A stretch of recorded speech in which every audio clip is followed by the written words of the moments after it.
Hi, as your VA loan specialist, Kathryn, I wanted to go over a couple of items with you about the VA home loan and make sure that you have the proper documentation. If you're a loan officer, if you're processing a home loan for a VA, or if you're a veteran, just wondering where you're supposed to start. So there are two very important pieces of paper that we're going to want for the VA home loan. We don't necessarily need this one, the DD-214, because not everyone might have one. But the DD-214 will actually show us your time served, your basic information, but it doesn't actually show if you qualify for a VA home loan. The form that is the most important one is the Certificate of Eligibility, aka what we would call the COE. And it's something that I can order as a loan officer, or our processor can order through WebLGY, which is an automated system that we can order that for you. And one of the things that I actually pull up immediately as a loan officer when someone says they're a veteran or applying for a VA home loan, and the Certificate of Eligibility will let me know a few things. It will let me know if you are eligible for a VA home loan. It will also let me know if you have a disability and receive disability income. That will also show on that form. And it will also tell me if you're exempt from the funding fee.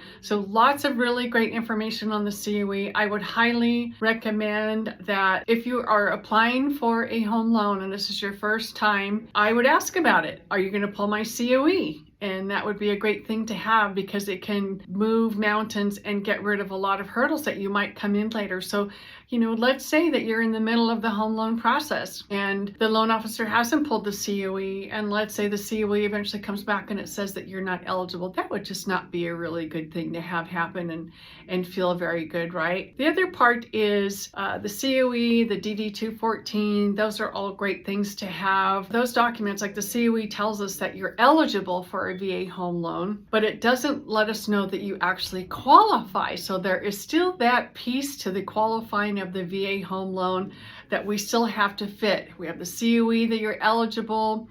The qualifying is going to entail looking at your credit, your income. Let's see what kind of checking or savings or assets that you have in case you have to pay closing costs. Just remember that the VA home loan is 100% financing, so you do not have a down payment, the difference between generally the price and the loan amount. And there are closing costs that come from the lender and the title company, and funds that we're going to set aside to pay the taxes and insurance. And those can be paid by yourself. You can receive gift funds for those, or you can try to see if you can have the seller pay. And in this market, seller paid items for closing costs is very popular. So from Kathryn Vatsula, your VA home loan specialist, I'm a member of the Veteran Mortgage Advisors. I've taken the boots on the ground certificate, and I'm heavily involved in the VA Rep, which is the Veteran Association of Real Estate Professionals, so that I can constantly be educated. I can